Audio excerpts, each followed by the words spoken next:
Welcome to the No Fear podcast and the No Fear live broadcast. I'm your host, Tony Lauer. If you're into mindset training, performance psychology, personal development, you'll dig this new format. No Fear Live is a unique broadcast, and it's different from the No Fear podcast. We decided to go live because we wanted to create the opportunity to interact with people like you all over the world, where anyone can log in and ask questions, and in some cases, you may even get invited into the show. The great thing about the live broadcast is that it's much more personal for the listener. That's you. Remember, self-defense isn't always about a confrontation with someone else. The first and most important fight is winning the one inside your head.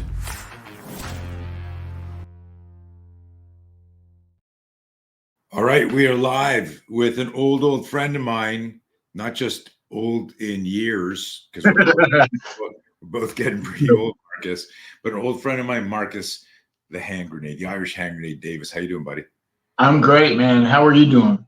I'm good, considering we were just talking just before we went live. At year 50, I'm 63. I can't believe I'm gonna pop up this picture because we met like 20 years ago, maybe more. Yeah. I don't remember, and I couldn't remember the you either just woke me there or I was drinking that night. No. So I was so Trist was opening, and I was their guest. So they were bringing me in, give me the table and that whole big treatment. Right. So while they were walking me in, the security, we were walking by, and you said, "Hey, it's an Irish hand grenade." I turned around and I was like, "Holy shit, Tony Blauer!" And you were like, "How the fuck do you know who I am?" And right. I'm like, "How do I know who you are? I have all your Panther videos from Black Belt Magazine." And that was it. That's crazy. And we fell in love, and we've been together ever since. Yeah. You know what's funny is was the picture on the right taken? Was you training for a fight, or was that taken in Boston when I came to do some work? That was us at Sitio Tong. You training me, where you brought the high gear suits down, right, and trained me and stuff in the spear system. So yeah, we did that at the Sitio Tong gym in technically Somerville, but Boston, Massachusetts.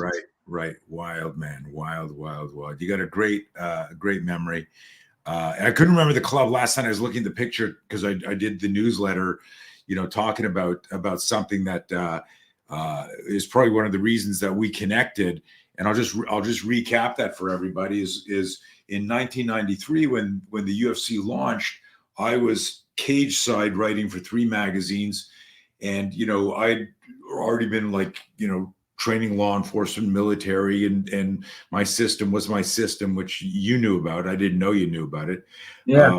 And I remember watching the fights, and as scary and as daunting as they were, and teeth are flying and blood is flying and shit like that, I said to my buddy Walt, I said, even though they're really fighting, it's not the same as a real fight. Someone trying to stab you, someone trying to shoot you, someone just, you're minding your own business, and it kicks off. And it was this idea that if there's preparation and consent and awareness, it can still be very dangerous, and it can still be a violent, like violence, but it's a combat sport. If there's one rule, there's a sport. And I wasn't trying to put anything down, but I remember for years, there were so many people that just fucking hated on me because that comment because I said, the only people that I know that are really fighting, you can appreciate this because you were involved in law enforcement through corrections, and you've trained cops, and we'll get to your story in a few minutes, where you've had people, throw rocks at you, try to stab you, shoot you, like crazy shit that most people never experience. And so it was neat, meeting you, where you were, in the peaking of your MMA career. You're already a boxer, lifelong martial artist, but you understood the difference between real violence and real violence.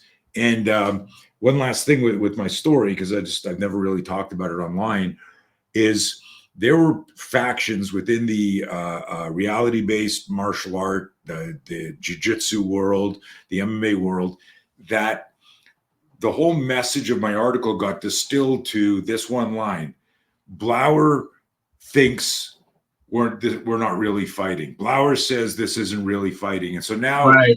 I had this target on me, like, who's this guy Blauer, saying that we're not really fighting. I said, no, you are really fighting. It's just you're agreeing to a fight. Exactly.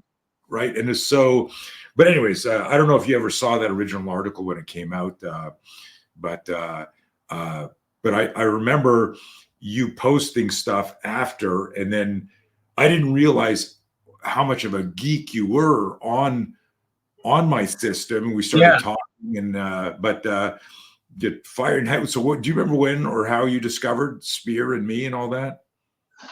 Well, I discovered it all because I was so even before, well, not before. I got to go back and date myself. Right. When it would take us like 2 or 3 hours to download like a 2 or 3 megabyte file with a computer, and then you'd get it, you'd download it, and you'd watch this video, and it would be the shittiest video ever. But I used to do that, and I'd sit for hours downloading everything that I could find about you at that time, right when I first got my first computer. And whether it had you doing, because I knew you were Jeet Kune Do practitioner, which was another thing that I really liked. And all the different martial arts that you had actually been in. And then that segued into, because I didn't want to, so when I started doing Jeet Kune Do, because I did that too, I did it because I saw some of the Filipino and the Indonesian like fighting with the headbutts and the elbows, and then even the stuff that was real combat stuff. And that's why I did that, is because I really didn't. I was a boxer, and I knew that was a sport. But I knew you couldn't box in a street fight. And so that's why I was looking for that component, that nasty street fighting thing. And then following through that and looking at all of that, that's how I ended up finding more on you. And as I joke about, all those Panther videos or whatever they were back then. So I was looking up all that stuff. And that's how I kind of segued into your stuff. And I started to download any videos that I could. And then obviously, as I continued my martial arts journey, I just continued to look up that stuff, because I got right into, the brain part of it, like how the brain works. And then, and I wanted to do things too for myself, because I was in fear of, all the guys that I grew up boxing with, they all slur their words. They're all, have that punch drunk syndrome. And I wanted to do stuff to be able to prevent that. So that was, on top of the psychodynamics behind, an attack, also was, keeping my own, cognitive awareness and stuff. Yeah. That's crazy. But I still, I remember that it was a fun moment for me and Trist to have you almost more excited than I was to see you. I was freaking out. Yeah. And what was really cool, you just remembered when we were at the, going over some of the spear drills and seeing what applications there was for MMA, keeping a guy off you. And I was just always impressed with your open-mindedness with the stuff. And also I want to thank you, when a lot of shit was going on online, if you caught wind of it, you always jumped in and kind of had my back online. And that was always annoying, because so many of the people that are bullying other people online have not experienced real violence like you have. Right. And that always still, even to this day, confuses the shit out of me, where people go, well, no, Krav's the answer, jiu-jitsu's the answer, taekwondo's the answer. And these are people that what they've done is they've sparred or they've entered competitions. They haven't really been jumped by some nut in the street. Right. And, I interviewed Anthony Smith after his home invasion, and it's been one of my most popular videos to date. And if anybody listening to this has not listened to that, I encourage you to. Maybe at least in the background, you can drop the link to that in here for people to digest at another time.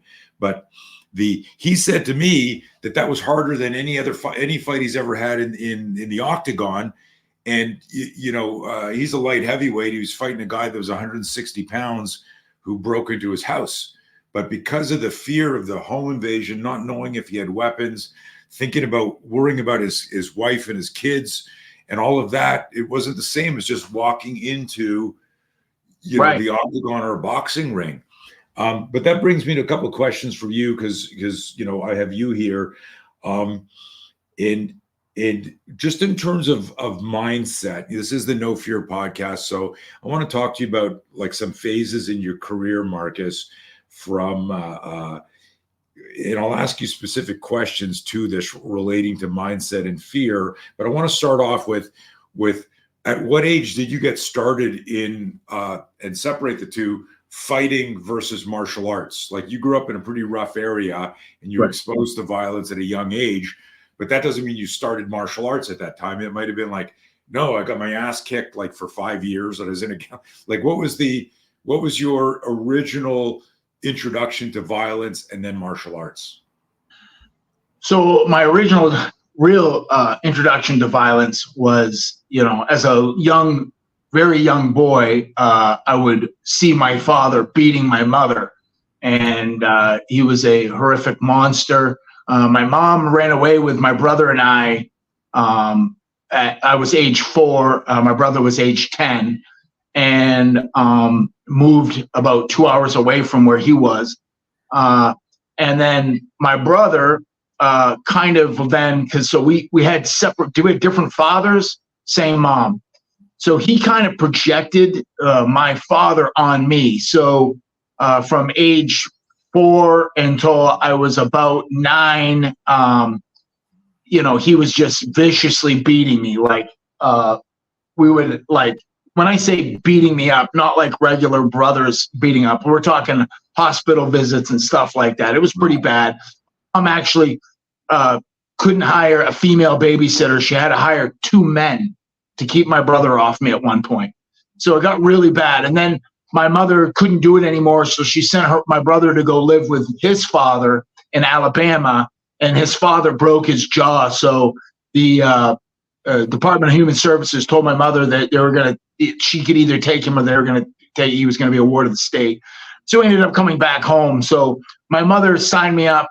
So I came from a family of boxers. So I had boxing on both sides. My grandfather on my mother's side was a very successful professional boxer. And so I wanted to box, but there were no boxing gyms at that time where I lived.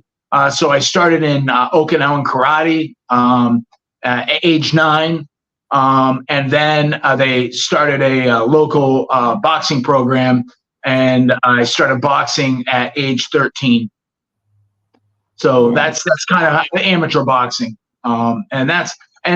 But obviously through that, right, I was getting in fights all the time at school. And this goes on, and I'm sure we'll get into it. And, later on I would get stabbed twice. I had guns pulled out on me. I only got shot at once. And like you said, I've been hit with bricks, pint glasses, ashtrays and bars when you used to be able to smoke, all that stuff. Crazy. Yeah, I remember. So I've become friends with Tim Kennedy. He's nuts. I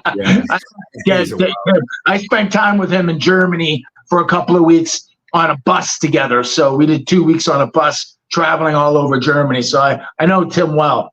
Yeah. So, but I remember him when he first, burst on the MMA scene. He got asked if he's afraid of any of his opponents. He said no. He says, when I go to war, I got people trying to kill me. This guy's just trying to punch me. It's fine, right? And I'm just wondering, was your psychology the same growing up with the violence you experienced, unfortunately, as a kid, but then also getting into the street fights when it came time to box or to spar?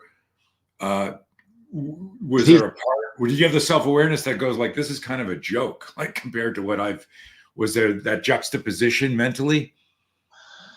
Well, yeah, as you know, I wanted to do the sports fighting. So I was a willing participant and signed up to get punched in the face. I showed up with my mouthpiece, with my cup, with my sparring gear, ready to go. Whereas before, I was not a willing participant. I did not want to engage in those fights, but I was forced to do so. So it then went from being, a victim, which I think violence needs to have a victim, in my opinion. So I went from being a victim to then, I kind of became that guy in school where, a good example, I don't want to name drop because it would pull somebody up from the past, but there was this guy in the past who was everybody thought was really tough, and he was kind of a jock, and he wanted to beat up this other kid. I'm going to call him John,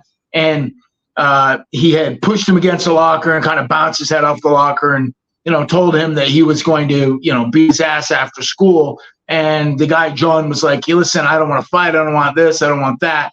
And I was standing there, and I wasn't friends with either of these guys. And I was very quiet. I was an introvert in school. I couldn't raise my hand, and I said, and I'm going to call that guy Adam. I raised my hand and said, hey, Adam. And he looked at me, and I said, I'll fight you after school. And he goes, what? And I said, I'll fight you after school. And he goes, what are you talking about? And I go, well, you want to fight John, and he doesn't want to fight you. I'll fight you. And he was like, well, what? Like acting like he was all, and he knew exactly what I was. And that was the kind of kid I was like, I did not do well with especially people that I thought were these entitled, and all this stuff, kind of bullies and these guys. I always was one that would stand up and say, hey, if you really want to fight and you're looking for somebody to fight, I'll fight you, if that's right. So that's kind of how, as moving through school, I kind of moved around that way. I was never the bully. I was always the guy that kind of stayed quiet and had that reputation. Even when I was a freshman in high school, the seniors were like, they had already heard of me. You know what I mean? They were like, that kid, you just kind of want to leave him alone because, you probably could still kick his ass, but you're not going to be the same guy the next day when you wake up. So, and I had grown up that way. Like my brother would, put his thumbs in my eyes. My brother would fish hook me. My brother would pull my hair, and then I learned one of the greatest things that I could do, because my brother was so much bigger than I was, and when he would get on top of me, was bite him. Because no matter what, anytime I bit him, he reacted very primal and pushed me away. And so therefore I would get space, and I was able. I had like a motor in my ass. I could run like you couldn't believe, and I would just run away from him. Interesting. Let's pivot on. So you started boxing first. You had you fought for quite a time. I was looking at your records last night, and I didn't realize it was pretty impressive. I mean, I don't have the number in front of me. I should have written it down, but I don't want to go out of the screen. But I got it up here. But you had how many boxing matches did you have? I had 22. 22, and then total professional MMA fights. I think they've got me at I think they might have me at 50, maybe something like that, maybe. Wow. So I was fighting even before they had.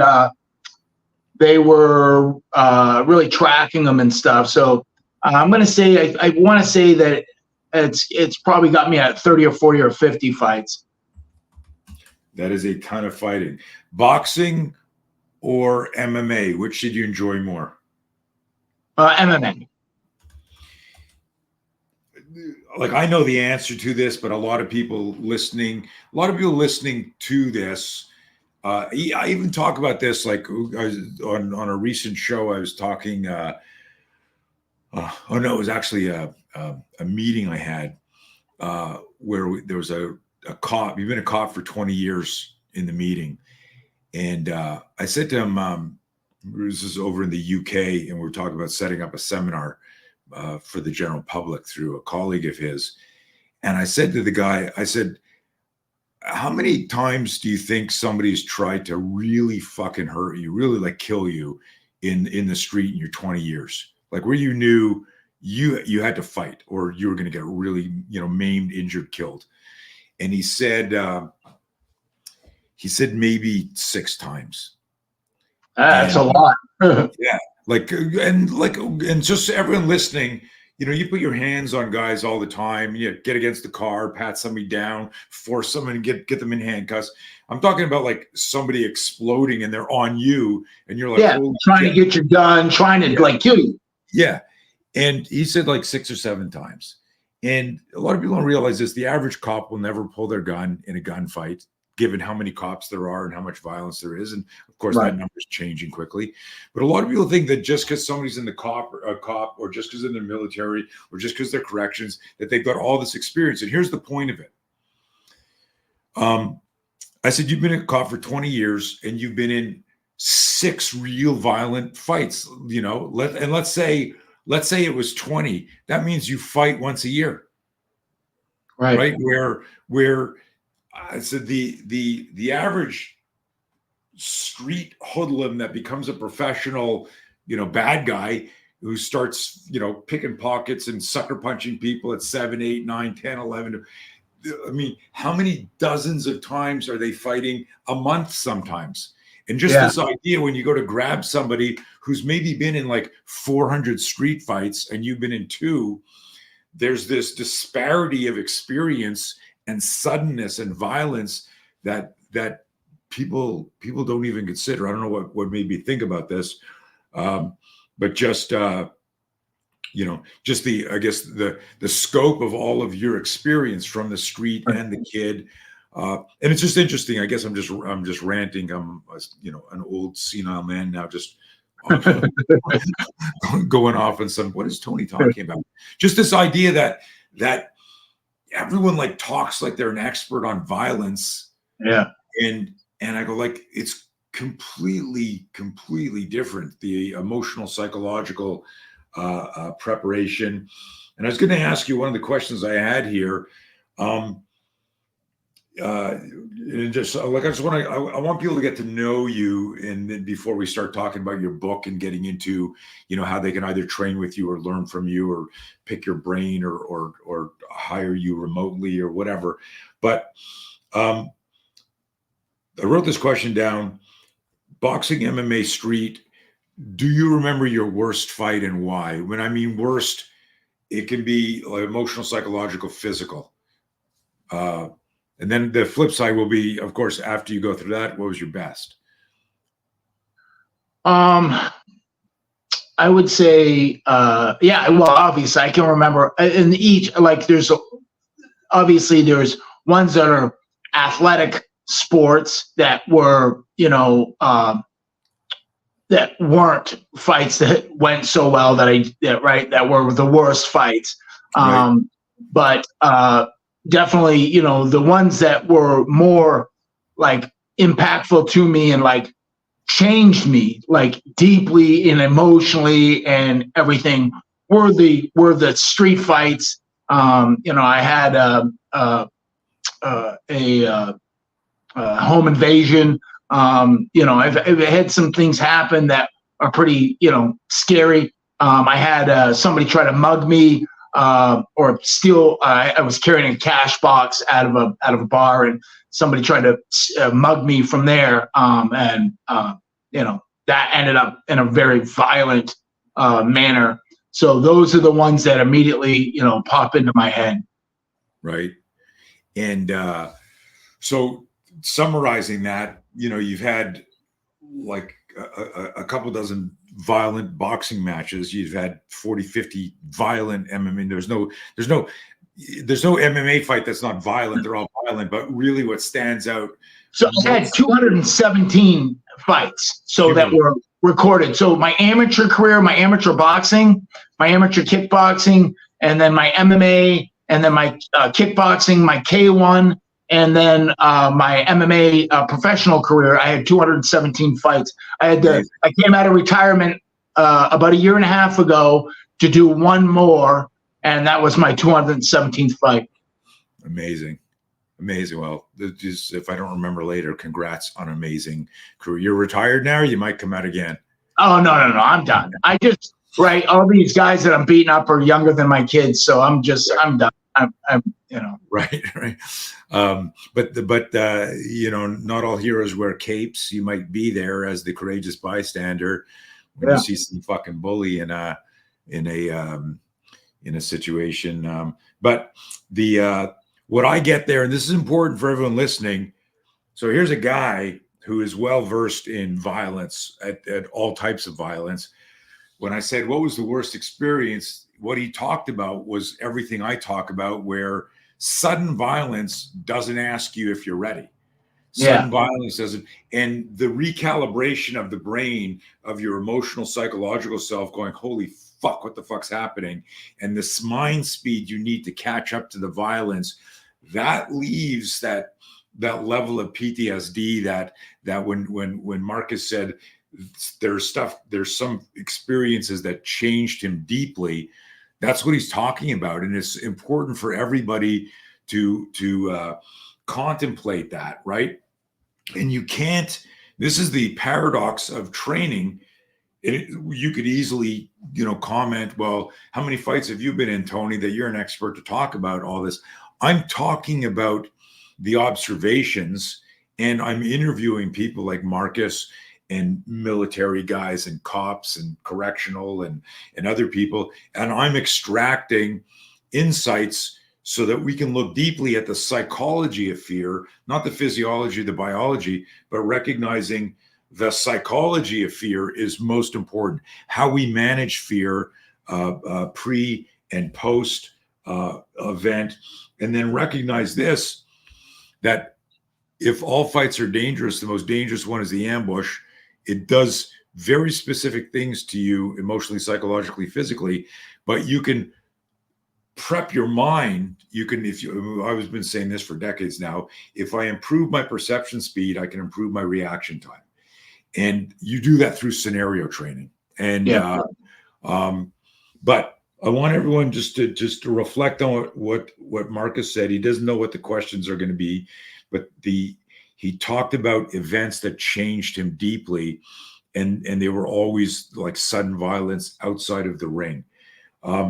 Let's pivot in terms of it's funny. I want to talk. You've always been like an amazing tactical athlete.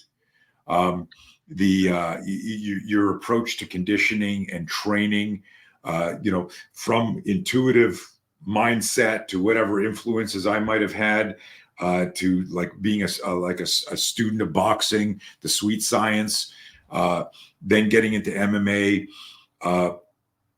I was at dinner with Tim Kennedy and Michael Chandler a few months ago, and my wife, Jessie, I don't know if you remember her. I think you met her briefly in Vegas on one trip. Yes. Yeah. But she should have her own talk show because she has zero filter. But we're sitting at the table with a bunch of trainers, and the fight with Conor and Chandler had just been announced. And my wife goes, "Oh, you're the guy that's fighting Conor. Are you scared? Do you think you're going to win?" Like what? like shh, we're athletes are superstitious. We don't talk like that. What do you? And he looks at her, Marcus. I love your smiling. He looks at her and he says, when I step into the octagon, I will have done everything I possibly can to be ready for the fight. So it's all in the preparation. So I don't know how to answer that other than I'll be ready for the fight, and anything can happen when you fight. And I thought it was a cool answer. So you always were, I remember one of the things that I loved when I first discovered you, and I always loved boxing. So you were one of the few MMA guys that could really turn a punch over, that really knew how to strike. And it was, at the time, I didn't know that. I mean, I could tell this guy boxes, but you could kick, you could grapple, you could box, but you were also, I like my heroes to be fucking ripped. And you were always, I don't know if you just had good genetics or worked your ass off or both. So I wanted to ask you a little bit about, even early in your career, what was your mindset as far as preparation and training from stamina, endurance to strength to speed to the sparring, anything like, because you did things different, and that actually that actually has kind of inspired a new part of your career now that you've retired in body transformation. So I want to connect those two. What was Marcus 20, 30 years ago that led up to the transformations?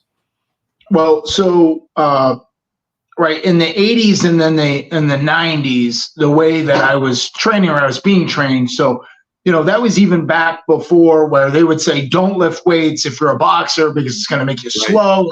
There wasn't a whole lot of understanding with that. They didn't understand the difference between how to train your fast twitch muscle fibers and your slow twitch muscle fibers, and being able to keep your body in an alactic state of rather than a lactic state, and how and all those other scientific stuff behind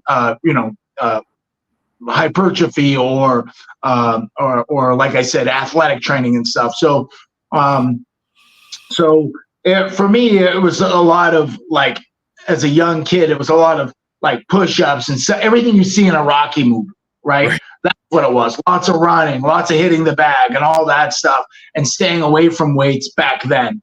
And then when I got locked up in the main youth center as a kid, I just did as much as I could to be good and get what we call good SIRS. That would get me the ability to go to the gym. So what I would do is use all those things to go to the gym. I went into the youth center at about 115 pounds. And then when I got out 6 months later, like most criminals, I was much bigger and more athletic. I came out at 185 pounds. So I didn't fit in the clothes or anything that they had that they put me in. So it looked real funny when I came out. And it looked like I was wearing, a little boy's T-shirt. But and then throughout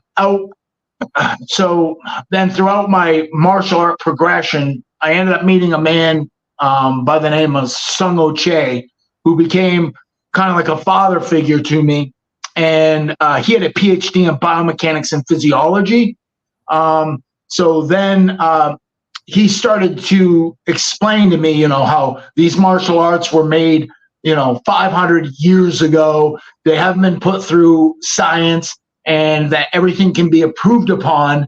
That there's, the dogma of this is the technique and this is how you should do it. And it's this way because they've been doing it, this whole traditional thing.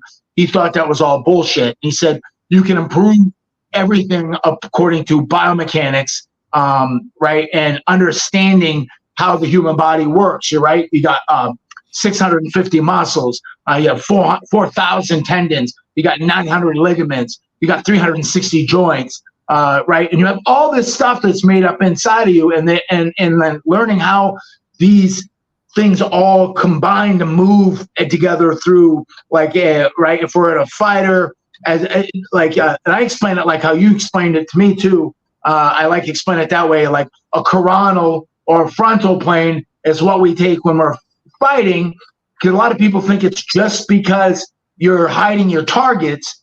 It's really because that's where your balance is. Like, your balance is in that frontal coronal plane, right? And then through that, we're using, right, force. Maybe if I'm throwing a jab, I'm using force, or I'm using torque, right? Force is linear, torque is angular. So I might be throwing hooks and stuff from that, but I'm on a transverse plane. So it's multiplanar. So you need to train in a multiplanar fashion rather than just the sagittal plane where I'm doing cleans and a squat. And if I'm laying on a bench, I'm still in a sagittal plane.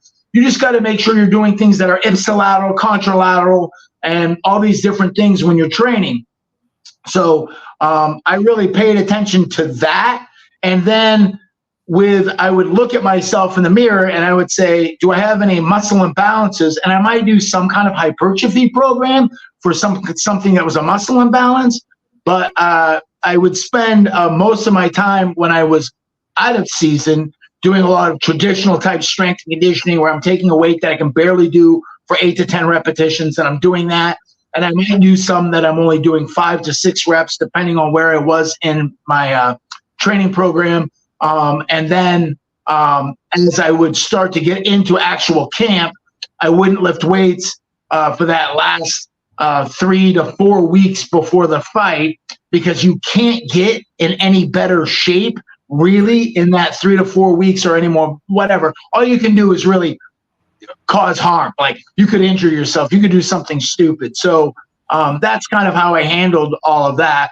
And and through fighting, right, all those years and everything, I struggled with all kinds of injuries. One in particular was I had lower lumbar facet syndrome. I had spinal stenosis. I had a lot of these like other problems, but I had a bulging disc at C5, 6, 7, and 8.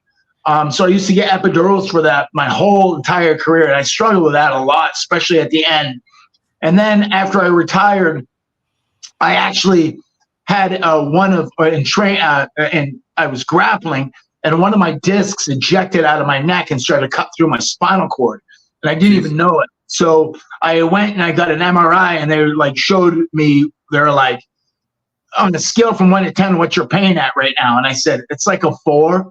And the doctor goes, I think your 4 is a 10. And I'm like, what do you mean? He goes, I think you're so comfortable with pain.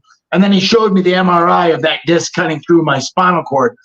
So I went in and I had a discectomy of my C5, 6, and 7, and then a couple tension screws, some organic material put in those areas of the disc, and then I had a posterior plate put in.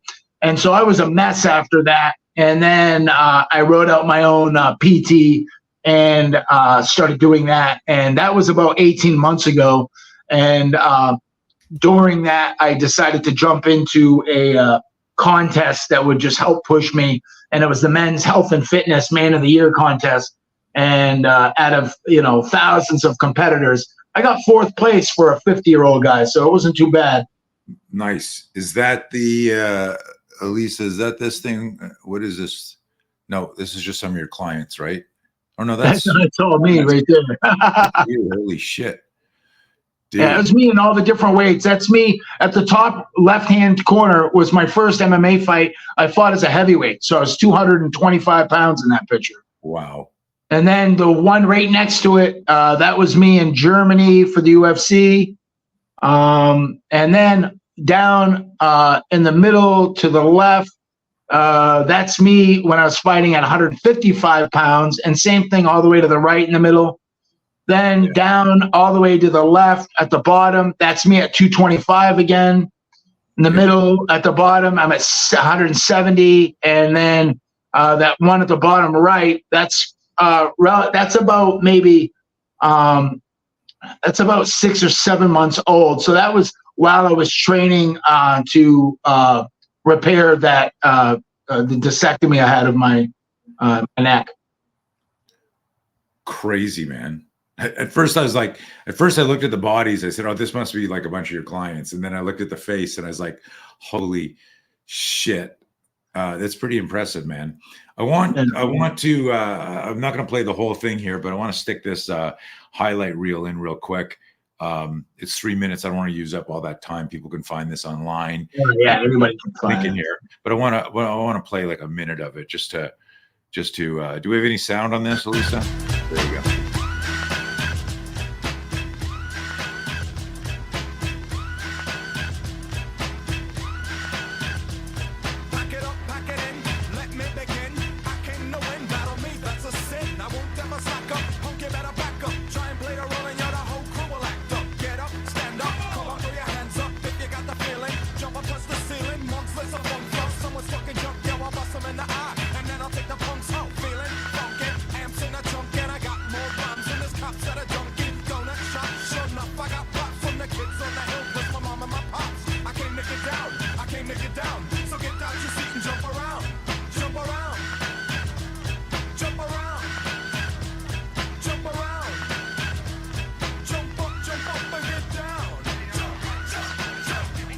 We'll stop it there. They can watch it online. I almost fought that guy in a street fight after knocking him out there at the airport. He wasn't happy? No, at the airport, he came up to me, started talking smack. And then the security came over because I started screaming and stuff. And I was like, dude, I just knocked you out. I would fucking kill you here in the airport. So, yeah, it was crazy. Yeah. It's an interesting game. Let's do this because I only have you for a short time, and on today's call, you've had an amazing career, as a fighter, and you've, as an entrepreneur, you've done a bunch of things. Let's talk about the book, and I'm going to pop it up here. What goals for the book? It's obviously it's when you have a career like this, it's great to document it. But in terms of your goals for the book here, what are you sharing with the world? So that book, so this is a 2-part series book. This book has nothing to do with my fighting career. This book ends in 2005. Well, nothing to do with my UFC career. It ends in 2005, and the last chapter is me about to go on to The Ultimate Fighter.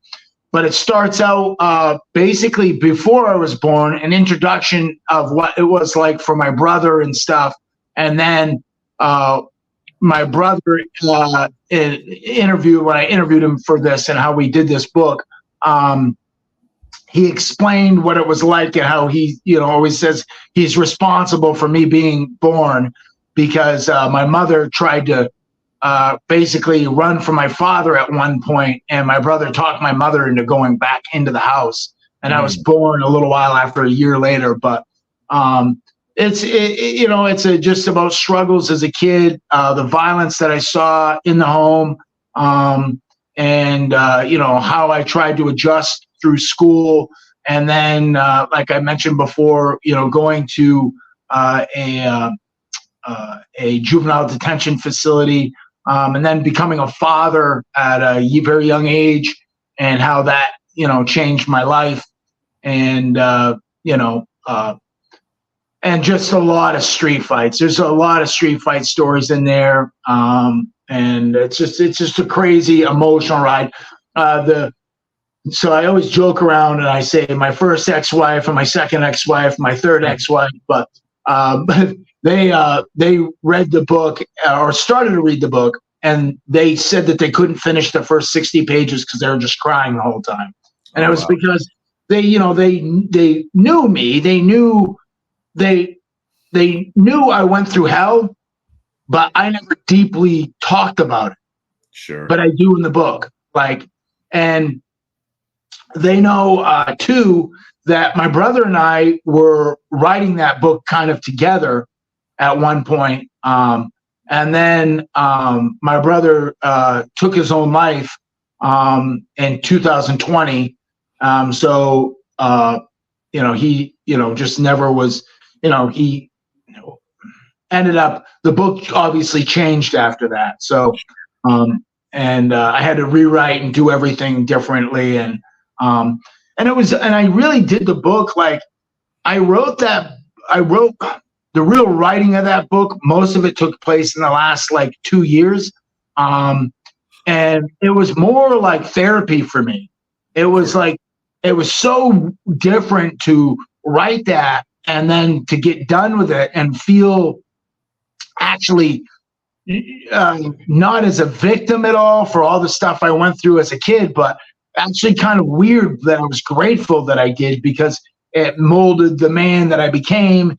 And, and I have no, it's weird that I've been able to put a lot of that stuff to peace. When some people will read that and just think, there's no way you could go through something like that and be okay. Well, you can.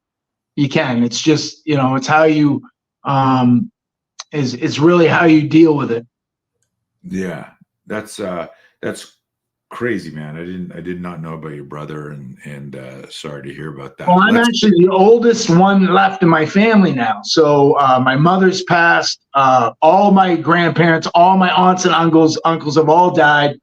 I did hear, which is creepy, that I heard my father's actually still alive, which he would be 90 right now.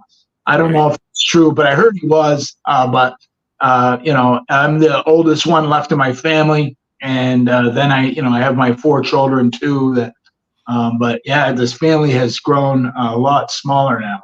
But let's on a the positive side, let's talk about this photo for a second.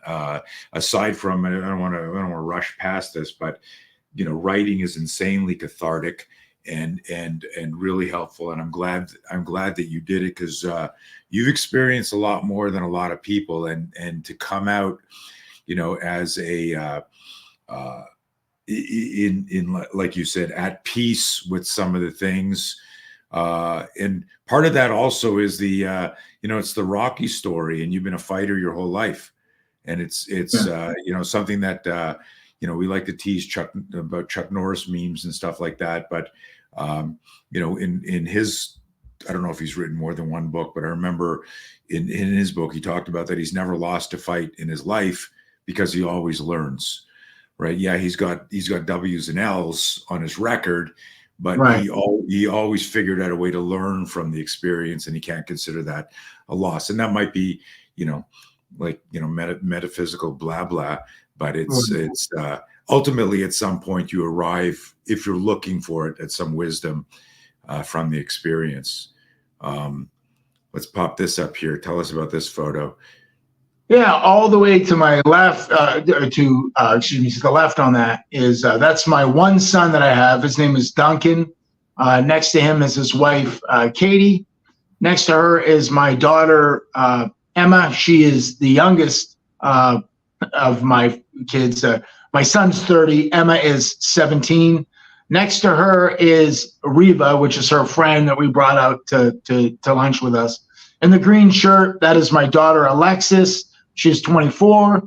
I am the Neanderthal in the black shirt. And then underneath my arm on the side holding the coffee, that is my Maddie. So Maddie is my current girlfriend and hopefully the last one I ever have. She, what's funny is she's from Yorkshire, England. And I texted my buddies back in Ireland. And I said, you guys are gonna call me a traitor or think I'm a traitor. My girlfriend's from Yorkshire, England. Right. And they said, it's all right. We'll bleed it for information on the Saxons. Right. So I do want to say this, when I look at kids, I look in their eyes. Yeah. I look at their face, and your kids look really cool, man. You can tell that whatever you've done as a dad and whatever they've learned, there's a light and an energy in them. And so good job on that, because it is the world's crazy now, but just, going through all of that stuff can impact our kids in ways we don't know. Yeah. Yeah. 100%. I protected them. So they don't even know, when my son, my 30-year-old son, when he started hearing some of these stories that were in the book, he was just blown away. He was so I protected them from all this. I never let them meet my father. I never let them be around that violence. And all of them, are all, my 24-year-old just graduated college with her degree, and she's actually working in a job already with her degree. My son is the DM for what's called Code Ninjas he writes code and does things. He creates video games and does stuff like that. Then my daughter, my oldest daughter, who's not in the picture, she lives in New Hampshire, and she's 33, and she's married and is living a dream up there. She's got an incredible job. So nice. I've always said the only reason why I'm put on this earth is to make better people than I am. And I succeeded at that. So I will leave this earth a success because they are much better versions of myself. Yeah. It's a deep thing. Make me think of my role as a parent. And that's what our role is, even as a coach, as a mentor, as your student, even if they've got one class with you. Are they safer? Are they better? Are they smarter? Are they thinking more? We're going to take a couple of questions in a minute. You over the years you've learned a lot about fear, about mindset. from the street, from combat sports, and also in business. You're now, you've developed do you want to talk a little bit about the program in your next book and what's coming out, as far as what you're trying to do, let's say this chapter in your life? Yeah. So, there is going to be a second part to the Irish Hand Grenade. It's literally How I Became the Irish Hand Grenade Part 2. That will start off with me going into the house for The Ultimate Fighter 2, and then it will end. And right now, I'm just planning on ending it in 2021, unless something crazy happens after we get off this call. But and then I have a fitness book coming out, and that's coming out in the next 2 weeks. It's called Age Defying Vitality: A Fitness Journey to 50. And in that, I kind of, it's like a cheat sheet and everything. I break down supplementation that actually has clinical data that supports its, what it says it does.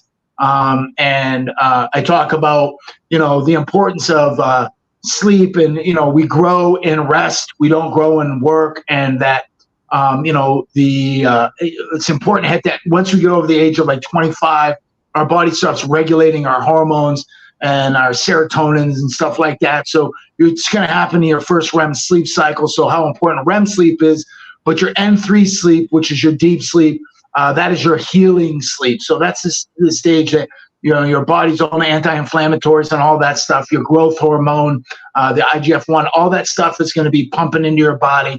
And if you don't get that good night's sleep, right, you have all these hormones, like your ghrelin, your leptin, your cortisol, your testosterone, your 4 estrogens that are in your body. All these different hormones are all out of whack.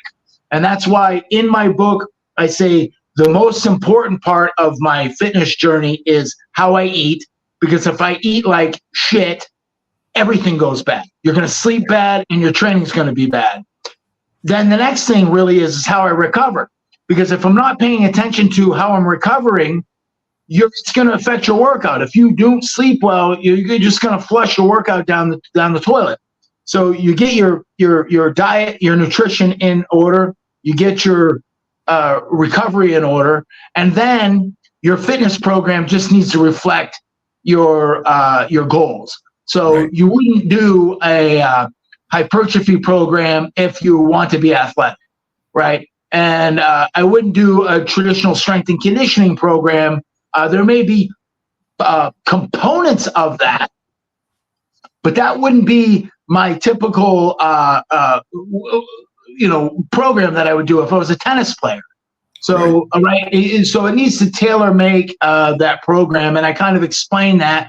And I put a lot of, I'm so removed from culture right now. It drives my kids crazy that they'll say somebody's name and I'll be like, is that one of your friends? And they're like, oh my God, that's, some singer or something. I don't know.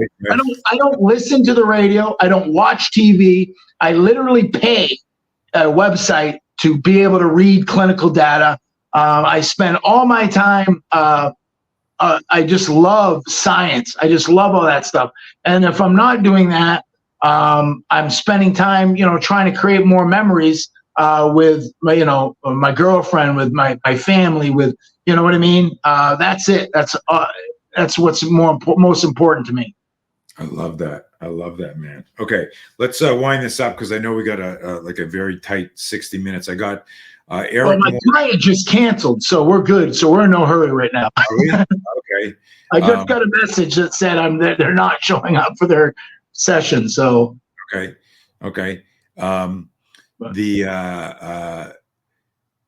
So this one, Eric asked, what's the name of the book? I'll just pop that up again for people. Where can they get this? Is this available through you, or is it? No, it's on Amazon. So Amazon's carrying it. They have both a Amazon download. There's a soft cover and a hard cover.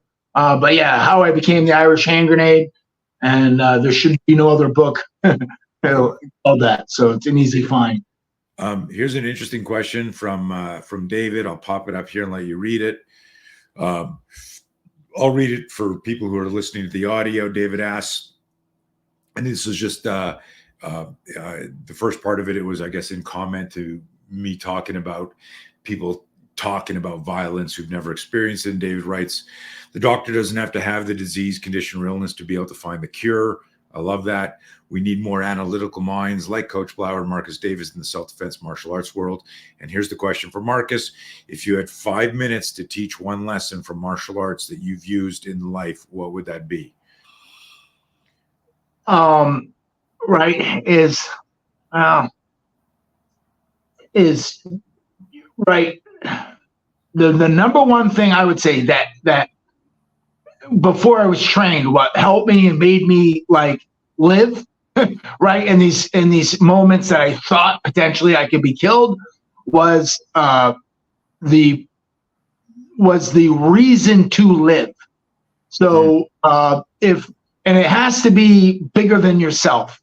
So with me, like if you're a parent or something like that, it's your children, right? So if you think about it like this, if you die or if something happens to you really bad, or if you get hurt and you can't work and you're not there, or whatever the motivation is, who's going to be there for your kids, right? Who's going to be responsible for their livelihood and their upbringing and whatnot? So that alone would easily puts the drive into me to survive and potentially take the person who's the attacker's life. I always say I will always be riding in the cop car, and they will always be riding in the ambulance. That's the way it's going to go. Huh, that's a good one. Probably not something you were taught from Mr. Miyagi. In lesson one. David, that's an interesting question. First of all, I don't think there's like a the 5 minute lesson from martial arts. At the end of the day, for me is a lifelong, and I'll just step in here and see if we can get a little banter going on this. The old expression of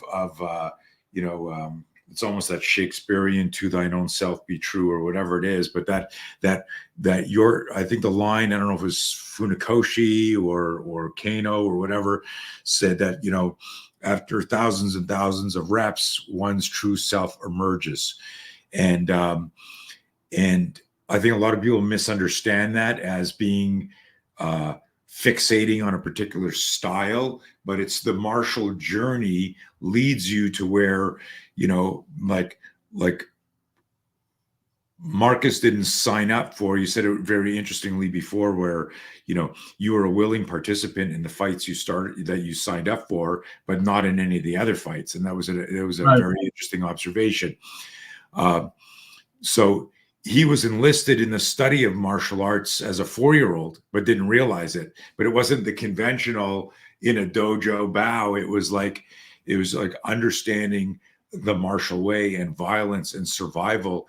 And if you come back to, and I'm getting like a little metaphysical here, of some of the original stuff of finding your own self to the point where you understand violence. And it's almost like the Jordan Peterson line of being the harmless man versus the dangerous man, right? The harmless, if you're harmless and you can't inflict violence on somebody, or how he said it is, you're harmless if you can't conduct violence, right? You're useless.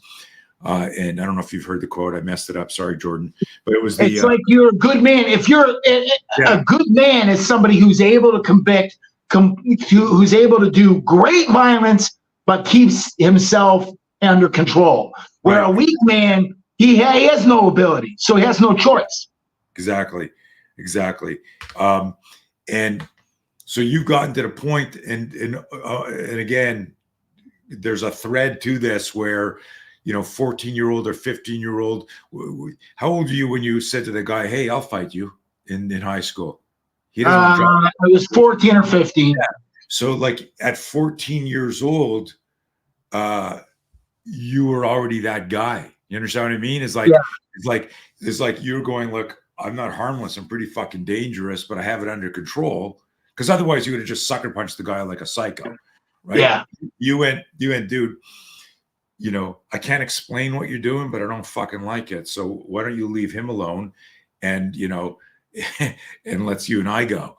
And and he didn't want any piece of that. That was fascinating. That bully mindset. So, you know, that's that joke. Not all heroes wear capes. But at 14 years old, you were already on that martial journey, developing and cultivating self-awareness, where you went, I'm a protector. I don't enjoy the violence of violence, but I've come to understand how to use it as a tool. Right.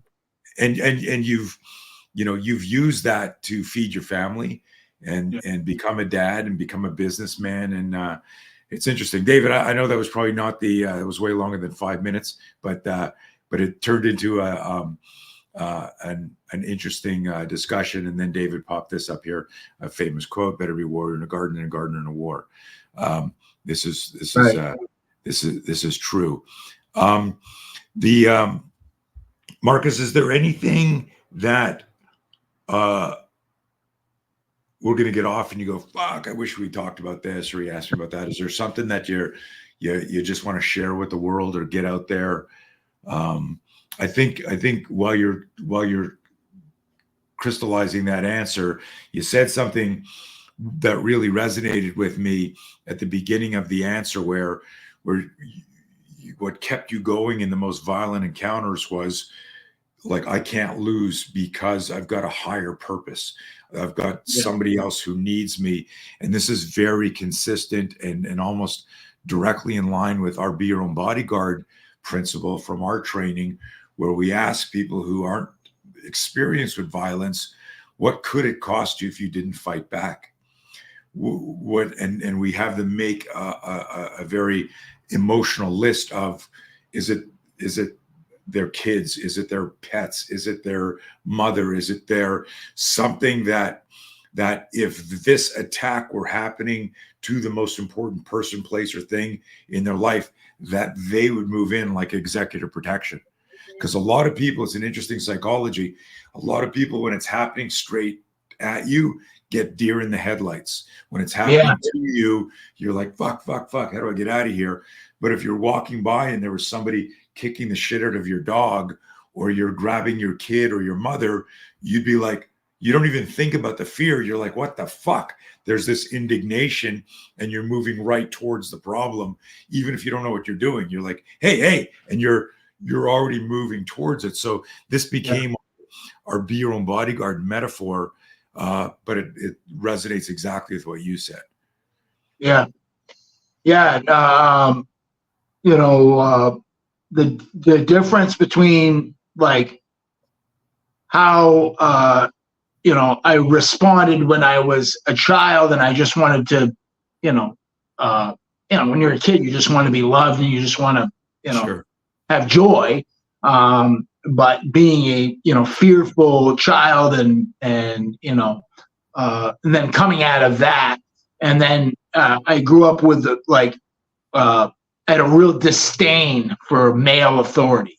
So all my female teachers loved me and all my male teachers hated me, because if a man told me to do anything, I said, fucking make me. If you can make it, I'll do it. But that's just kind of how I was when I was real young. And I grew out of that. But, I think that being put in all those situations and stuff and everything that I went through, there's a story in my book where I open up the door. I'm carrying a cash box. I open up the door to go out onto the cobblestones of the street, because I just closed this nightclub, and it's like 3:30 in the morning. And as I turn around and I go to close the door, I have these keys around my neck, and I'm holding the cash box. I'm trying to close the door. I go like this to close the door and get these keys, and there's somebody hiding behind the door, and he reaches out to grab me, and as he reaches out to grab me, I just dropped the cash box, and I just reacted and threw a hook, caught the guy on the chin, and he went down the stairs, but he had a hold of the rope that was around my neck that was holding the keys, and I went down the stairs with him. And then when we hit the ground, so we hit the ground, I kind of went to a knee on belly kind of position while he was trying to hold that cord around my neck. And I said, let go.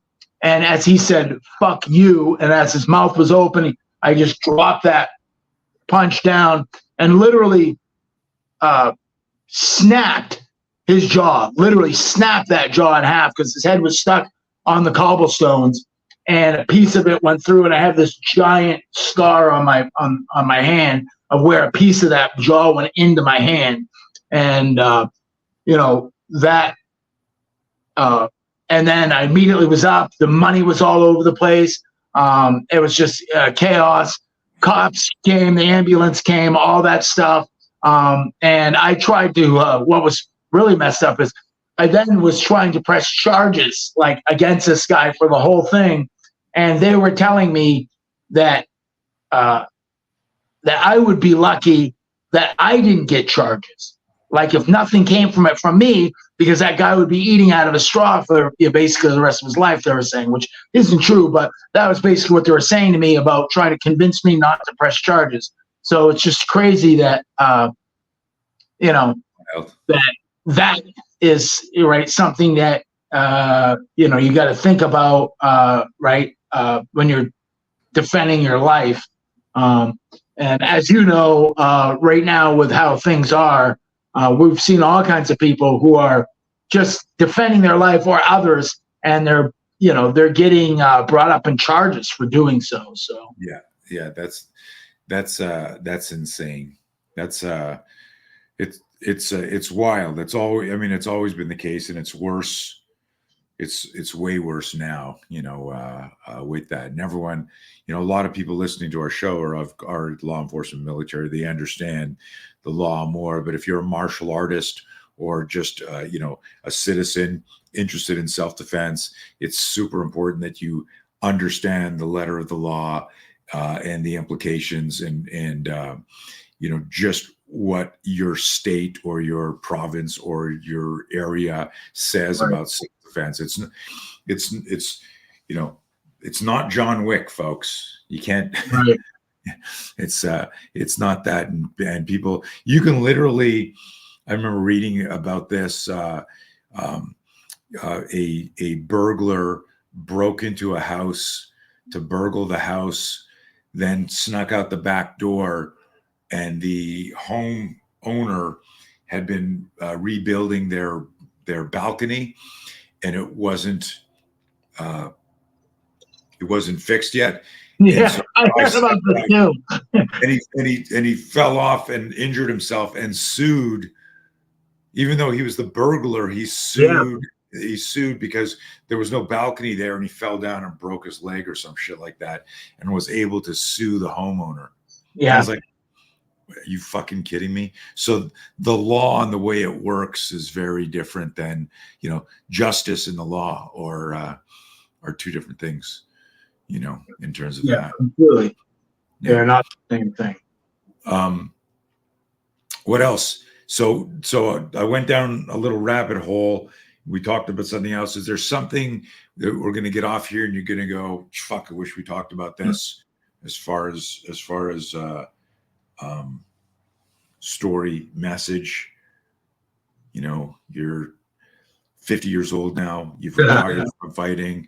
You're a businessman and a coach. Is the training going to be online or just through the book, or if someone train with you, can they do that? Are you doing anything? Yeah, somebody, they can get a hold of me. It's just my full name. It's MarcusPaulDavis.com.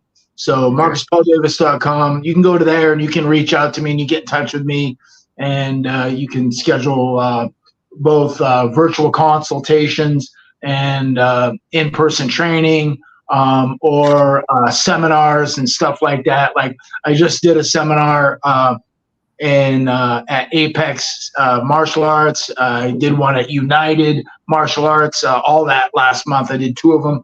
So I still bring that kind of stuff too. But the real thing, like I would say, that I think the one thing that people need to understand that you've been preaching forever is the most important thing about that initial engagement, whether like when you're going to be attacked, is that split second before the attack happens. So if you got your hands in your pocket, or if you're if you're not in process at all, the chances of coming out of that are very, very, very slim. But if you have that intuitive radar and you can get, whether it's your hands are in some sort of like interviewing stance or whatever, that thing that like what law enforcement calls, that at least you have a chance. But if you don't, and like how you have your hand on your chin, that's when I meet people for the first time and I don't know them and we talk, I hold my hand like this and I talk to them and I do a lot of hand gesticulations when I'm talking, and I talk with my hands and stuff like that, because I know it sounds crazy, but why wouldn't somebody look at me and go, hey, isn't that the Irish hand grenade? And he's old now and I bet I can knock him out with one shot. I don't know this, right? And I know it sounds like a horrific way to live your life, but I'm just, cognizant about that stuff because it exists, right? Right. And it's unfortunate. And not to mention, you've had decades of violence because you just are Marcus Davis, right? Like starting it's just part of the conditioning. Yeah, in our system, we talk about the fastest thing you can do is a non-conscious movement called the startle flinch, where the hands come up and they try to protect your head. And so there's tons of neuroscience and neurobiology to explain this.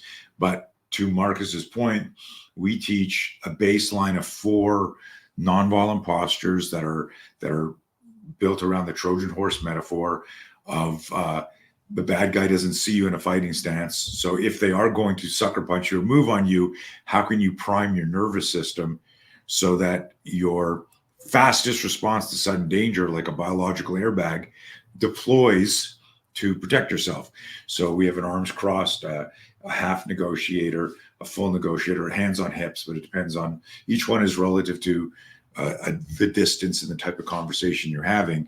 But understanding that startle flinch of pushing away danger, if I retract this, it becomes that hand on the chin or half negotiator or full negotiator. And so we've tied that, Marcus, to the cross extensor response, which is part of your survival system and what the body wants to do. And then, we've tracked that back to the 3 classic stimuli that trigger flinches: auditory, visual, and tactile.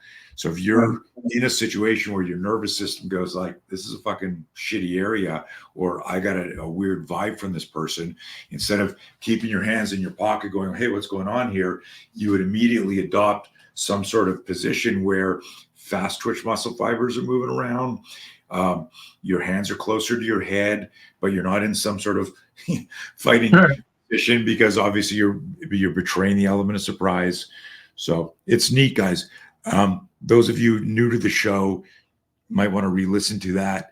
Those of you who've been following me for a long time know, like, that's just part of our, D2 diffuse, detect and avoid, diffuse and de-escalate phase of the whole training. So doesn't surprise me that Marcus, who's had way more street experience than most 100 of us listening to this, shares the same sort of insights, that you want to keep your hands moving, fast twitch muscle fiber moving. You want your hands closer to the head. You get a shot in the neck or the head, you get stunned, you're kind of fucked for a minute. But like one of the I want to put out the one of the things that you said to me many years ago that, I mean, just encompasses everything like so well with this, is that in martial arts, right, they'll say, okay, this is how you get out of this choke. This is how you get out of this like wrist grab. This is how you get out of this person grabbing your shirt. He's got your shirt like, or he's got your pin and stuff. And when you said, my question is, how the fuck did he get there? Right. Like, how did it escalate to this point already? The violence has already happened.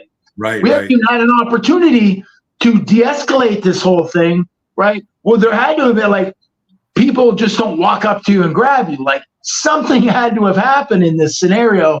And what were the things that led up to this? So reverse engineering this whole thing. And when you had said that to me, I said, that's like everything. Right. That was like the biggest problem that I had when I was training in martial arts, is that shit never happened. Like when I was in fights, that never happened. Every fight that I ever got into, maybe not every single one, but I had lots of those ones where the guy would just come up to me and say, ask me if I was who I was.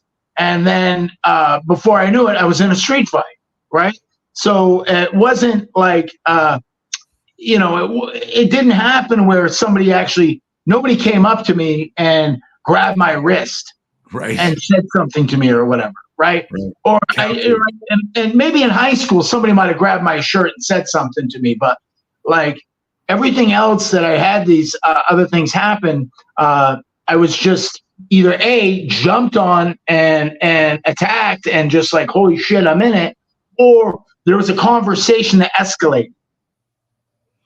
Yeah, no, 100%. And that it's funny that you remember that, but that's the basis of so much that inspired so many drills. Where I'd ask, well, what happened before? What happened before? What happened before we had to do this counter? Because that's how our whole timeline of violence concept developed, where the 3Ds, detect, diffuse, defend, where most people who practice self-defense or martial arts are only looking at the physical. And like you said, Marcus, the fight's already happened. And so the counter only works if we have another maxim, it's a fun one. If you're scared shitless, unconscious, or dead, you're not doing your next move. And so this idea of going, yeah, I know the counter to that. I know the counter to that. I know the counter to that. I go, that's great. But what happened before, because that ties back to if I improve my perception speed, I also improve my reaction time. And there are scenarios where, you and I could be walking and I know a little bit of violence and you know a lot. And we both look at each other and go, let's get the fuck out of here. And we run. We just like, and a lot of people, a lot of guys don't realize this, and gals, but mostly guys, because we got bigger egos, is it takes courage to know when to run. And that might be a weird way to say it, but I say it on purpose because I want it to be provocative and make you have a realization that the fighting part, as challenging as that can be in some cases, is the easier part. It's the navigating real world violence that's the challenge. Once it comes down to, like when you walked out of the store with the keys on your chain and you got the box here, the sudden grab, that's the part where you're like, fuck, right? Where you got to figure shit out.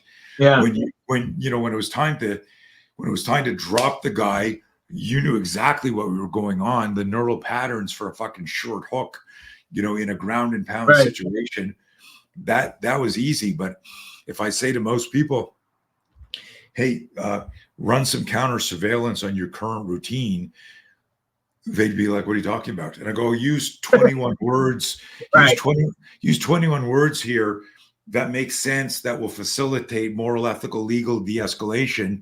They're like, what are you talking about? But if I say, hey, headbutt me and then knee me in the balls, they'll go like this. Like, people can figure out the physical stuff right away. Right. But if you're trying to avoid violence and you recognize we live in the most pussified, litigious, woke, defund the police, cancel culture world, you need to realize that you can't be gratuitous or just willy-nilly about violence anymore. You really need to be very careful of when you're going to deploy stuff, because we're living in strange fucking times. Yeah, 100%, man. It's nuts out there. Yeah. Anyways, we've shared some stuff that we can't talk about here because we'll both get canceled. Yeah. Just crazy stuff here, but because we know Big Brother's listening to all the words and has algorithms checking words and all that. Okay, if we got no more questions from the group, we'll wrap this up. Let's pop Marcus's website up there again, please, Elisa. Guys, go check out what Marcus is doing. If you are your seminars on fitness, condition, fighting, mindset, everything, or it's I tailor make it to whatever you want. So right, if like the last one I did was a blending of different striking martial arts. It was at a kickboxing school and how to, and I put in, without going, okay, I'm gonna show you how to do a gum sao from here to an elbow or whatever, right? Without using all that lingo, I just show them some stuff and everything, and then, right? Like you had mentioned, I've trained 8 of the police departments here, and I was the trainer for what's called the NCTOA, which is the North Carolina Tactical Officers Association. It's all the SWAT teams, so I trained them from 2017 until 2020 until COVID hit. So because I didn't want to get the jab, I couldn't do it anymore, but that's all right. Yeah. You should say, hey, I this is the only jab that I don't want to talk about. So guys, check out Marcus. A couple of things before we sign off. Anything else you want to mention? Or I think we covered a lot of shit.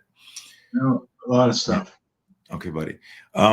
Guys, if you're new to this, remember our little book here, our ebook on making friends with fear. I'll leave this up for 1 second. Scan that barcode, and 4 times a year we run this program.